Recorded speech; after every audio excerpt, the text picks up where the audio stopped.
दोस्तों नमस्कार। स्वागत है आप सबका। मैं हूं आपका होस्ट दोस्त अमित वत्स और आप देख रहे हैं पक्की खबर।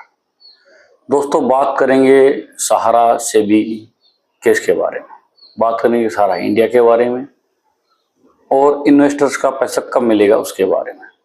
आज बात करेंगे सुप्रीम कोर्ट में लगातार हो रही देरी के बारे में और भारतीय न्यायिक सिस्टम के बारे में। दोस्तों सहारा सेबी विवाद 2009 से है। 2009 से पहले कंपनी वर्ल्ड क्लास कार्य कर रही थी और दुनिया की लीडिंग कंपनीज में थी। 2009 में सहारा अपना आईपीओ लाने के लिए सेबी में अपनी एप्लीकेशन देती है, जिसको सेबी रिजेक्ट कर सकती थी। अपने विवाद हैं, लेकिन तब से ये विवाद चल रहा है। वो कैसे उसको हैंडल किया जा सकता था, क्या कमी रही है, वो अपने आप में एक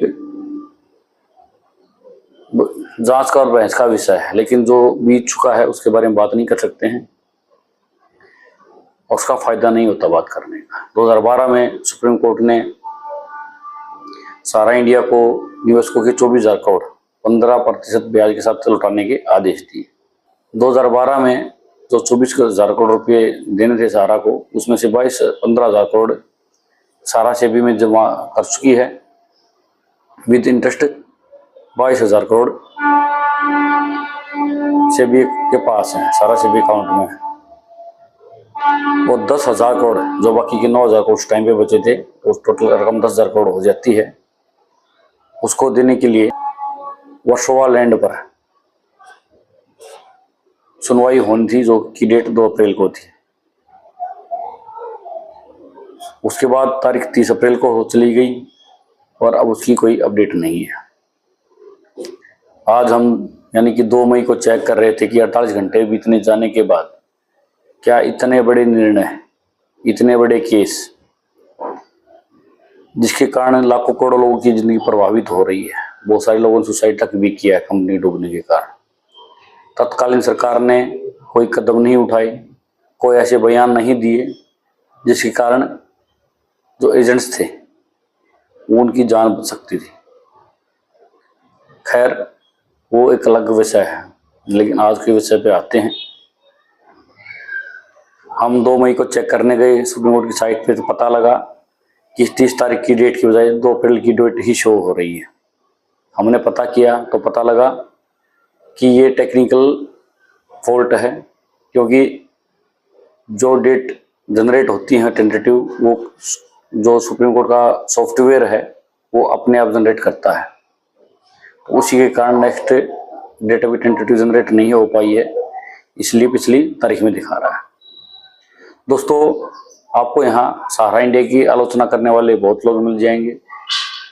बहुत लोग आपको सरकार का भी हाथ बता देंगे, सेंट्रल रजिस्ट्रार का भी हाथ बता देंगे, लेकिन एक्चुअल में इतनी देरी क्यों हो रही है उसके बारे में कोई बात नहीं कर सकता है। क्या भारतीय एजेंसियों के पास इतनी पावर नहीं है कि कितने लोगों का यहाँ अकाउंट खुला, कितना पैसा देना है, उसका डाटा इकट्ठा किया जा सके? क्योंकि सहारा इंडिया के सॉफ्टवेयर आज भी चालू हैं और उनके अंदर उनके कस्टमर का जिक्र मिलता है।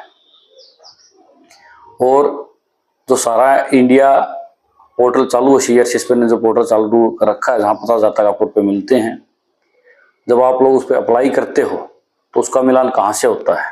उसी पोर्टल से होता है। इसका मतलब एक डिजिटल प्लेटफॉर्म हमारे पास है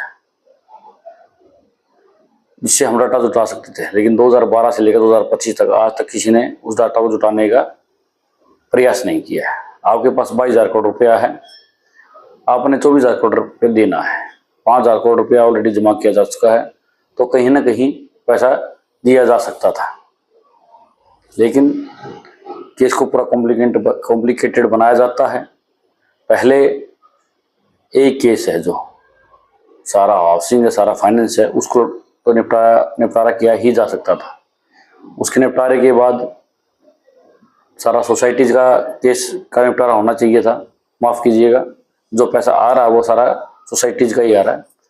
लेकिन मेरे कहने का तात्पर्य यह है कि जो अलग अलग केस हैं जिनकी एक पूरी खिचड़ी बना दी गई है, उसको खिचड़ी ना बनाने के बजाय एक एक करके पूरे केस को निपटाया जा सकता था।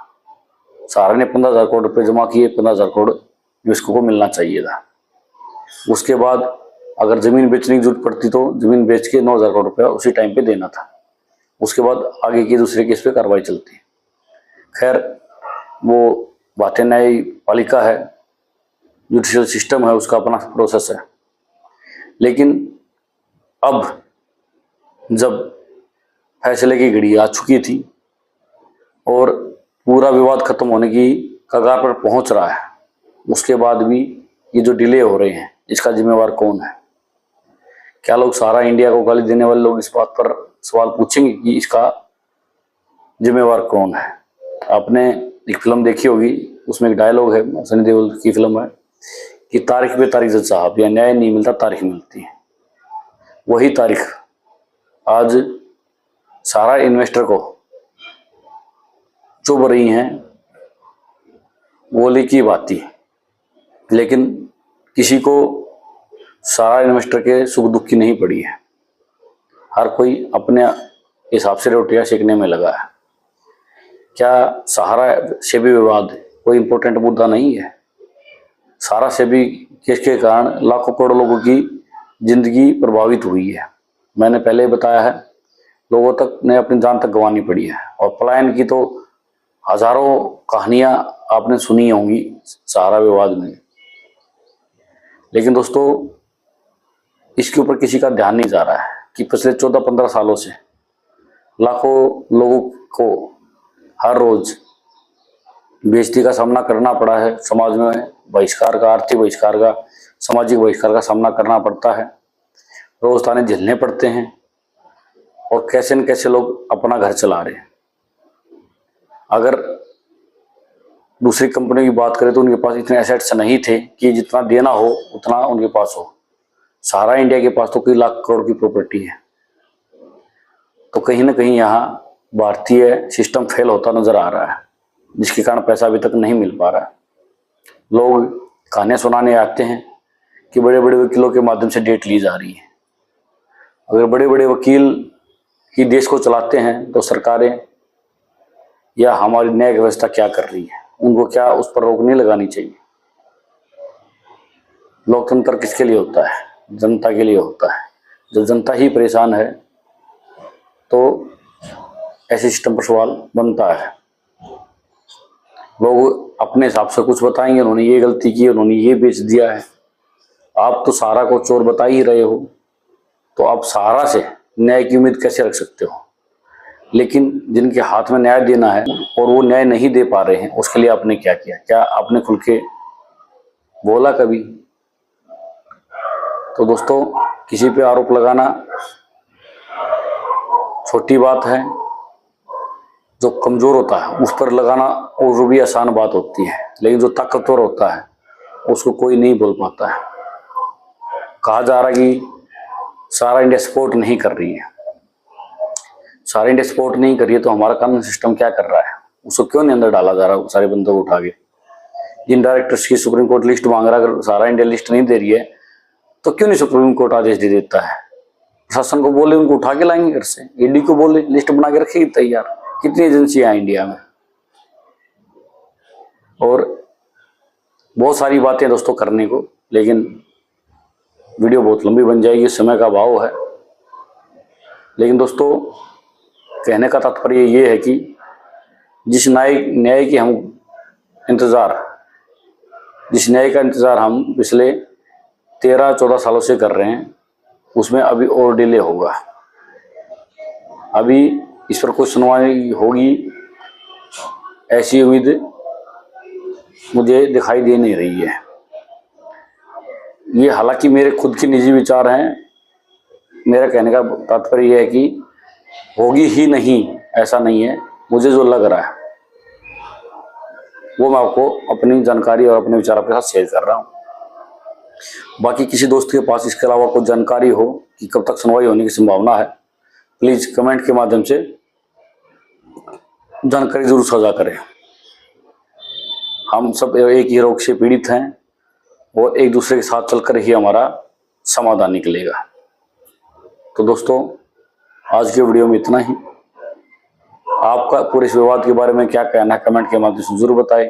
वीडियो आपको अच्छी लगी हो तो लाइक कर दें, शेयर कर दें, चैनल को सब्सक्राइब कर लें, बेल आइकन जरूर दबा लें ताकि सारा इंडिया से रिलेटेड कोई भी ताज़ा जानकारी आती है वो आप तक पहुंच सके। नमस्कार।